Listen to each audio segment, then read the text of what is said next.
Why do you believe it is essential for everyone, regardless of gender identity or whether they plan to have children, to prioritize and care for their reproductive health? That's a great question. I mean, it's your body. If for no other reason, let's zoom out and consider how we care for our body as a whole. Whether you plan to have children, not necessarily the point.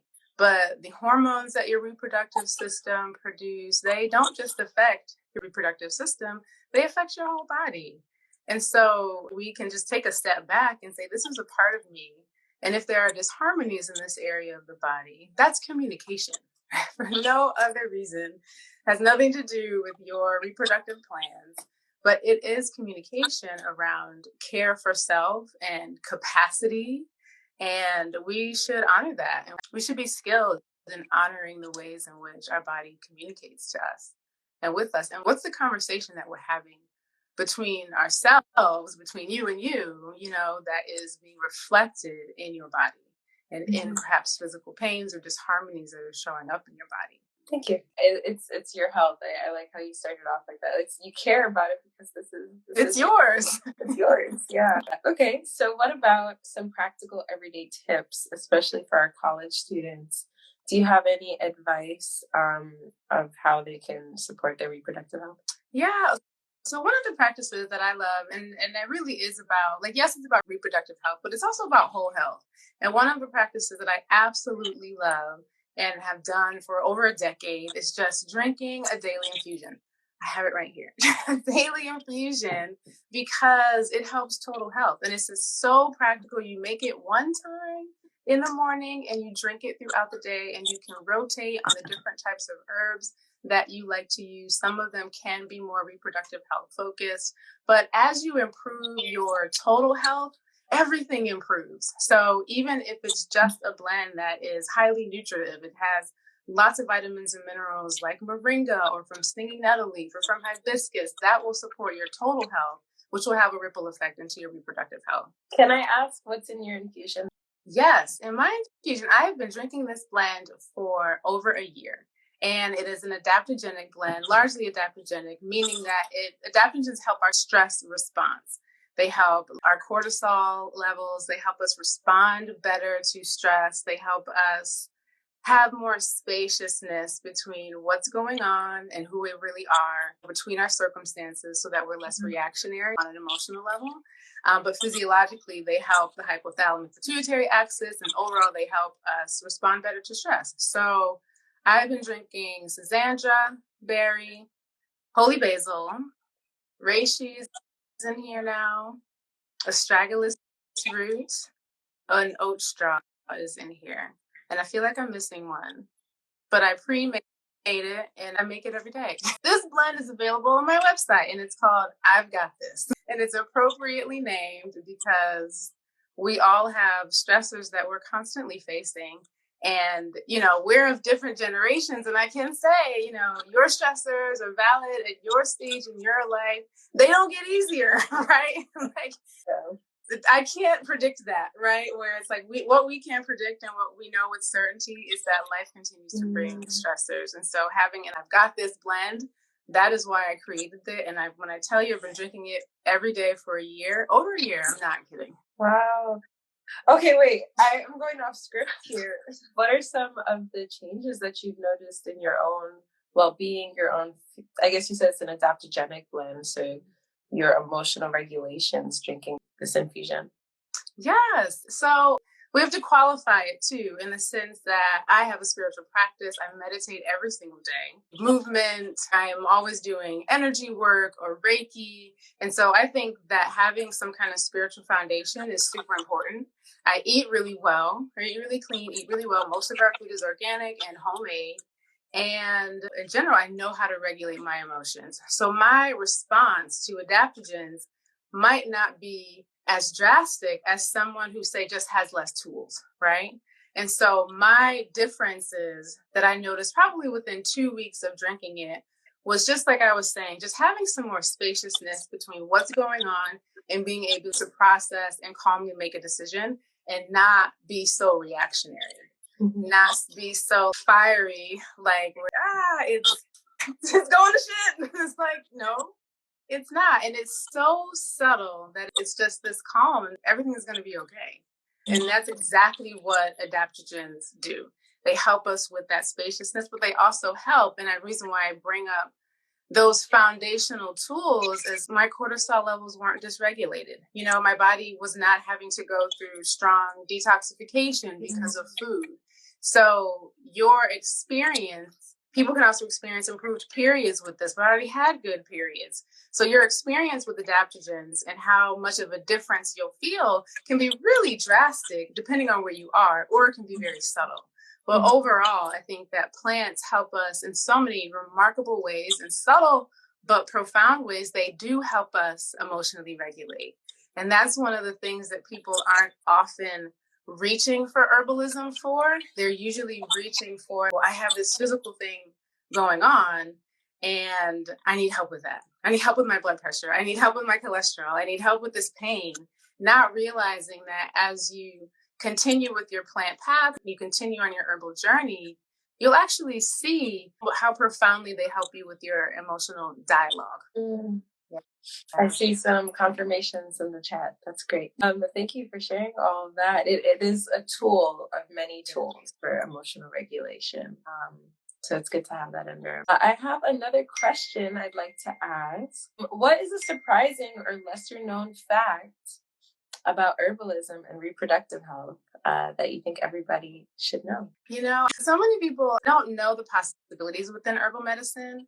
And it's just like with the video that I posted yesterday in preparation for the workshop. The hardest part of the preparation for next week's workshop is which herbs to choose. There are that many. So much of our conditioning is based on this modern medical paradigm. So we aren't even often presented with alternative options. Herbal medicine is not alternative. It's the first medicine. Like, it's so frustrating to have it be in that category where it's like, this is the first medicine. This is medicine. And so many people don't know how many plants there are that are supportive for reproductive health. And in so many nuanced ways, somebody may just clump all period pain together. If it's crampy, that's all in one category. But there's distinctions between, well, are you cramping heavily before you start bleeding? Are you cramping while you're bleeding? Is it back pain? Is it actually not abdominal cramping, but it's kidney pain? Or is it liver pain? Your liver also does muscular contractions. Your uterus does. So there's so many nuances that herbs can address. You can have custom blends created for your particular experience. And so the heart of the education and the work that I do is letting people know that they have so many choices and that there is not this one path, nor is there this one way to heal, nor there is one definition of healing. But there are so many solutions available to us, and they don't always have to come from the modern paradigm. That was a lot. I got hot. Like I personally have experienced different types of menstrual pain, but the way that you just broke it down and how herbs can address each nuance, you learn something new every day, y'all. Every day.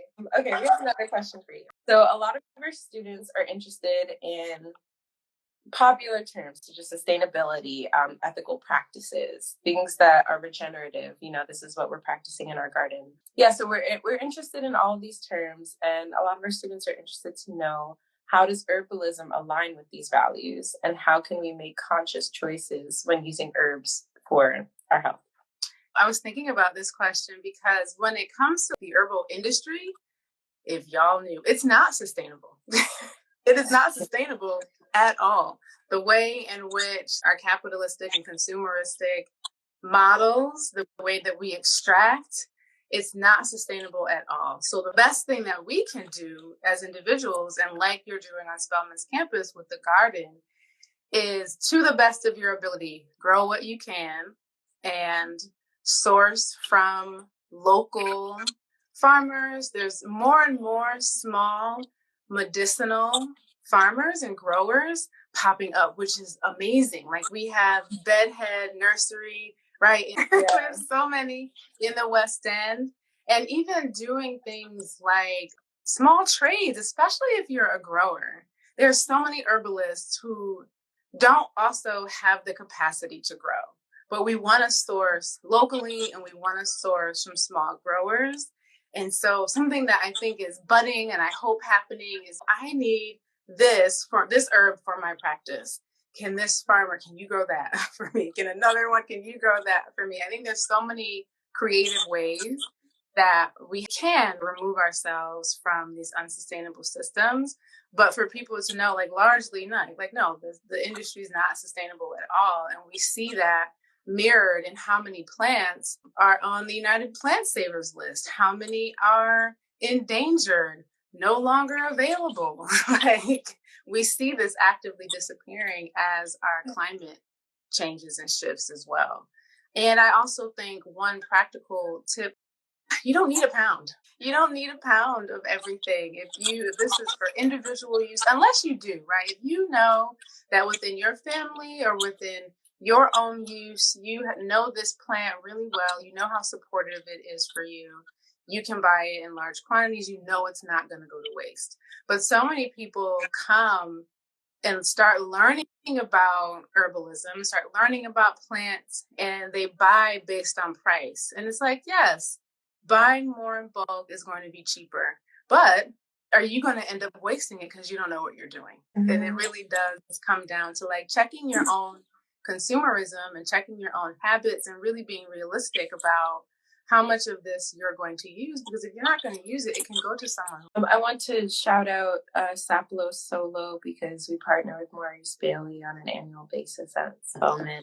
And he, along with many other wonderful, brilliant saltwater Geechee folk at Saplo, know how to forage native plants. And honestly, even some invasive plants, you know, those need to be foraged. They do. Because do. You know. So their abundance, there's an abundance of suppliers that we can look for, you know, locally if we're thinking Georgia, the state of Georgia. Yes, this is in the U.S. This is Sapelo Island. It's a barrier island off of the coast of Georgia, Flavor Heads. You can look it up. All the information, you know, Wikipedia got you. On to the next question. I would like to move on. So reproductive health, you know, we're bringing it back to this idea because this is what we're exploring in our workshop next week. So if anybody thinks I'm dragging this reproductive word, it's what we're talking about next week. And it can be a sensitive and sometimes stigmatized topic, as I mentioned earlier.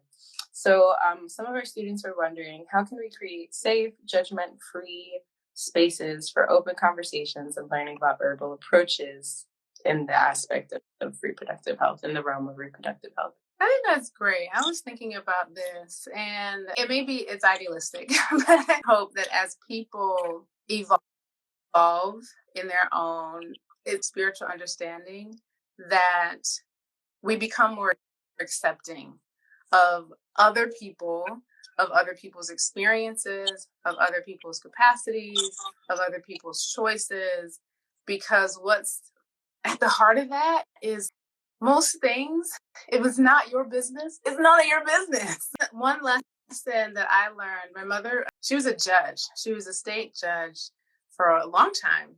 And one of the things that I learned from her was, I don't have enough information to have an opinion on that or to make a judgment on that. And I think that as it comes to the politicizing of reproductive care, of how people identify, of their own unique anatomy, it comes down to the fact that we will never have enough information to make a value judgment on somebody else's experience. And that's what I hope people begin to learn as they deepen into their own spiritual practices.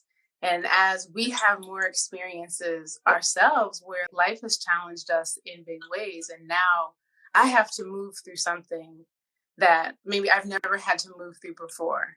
And so therefore I have compassion for other people who are going through the same thing. But it's like, we don't have to experience our own crises in order to now be accepting of someone else who has done the same. We can simply be accepting and recognize that we will never have enough information to make a judgment on how someone chooses their care.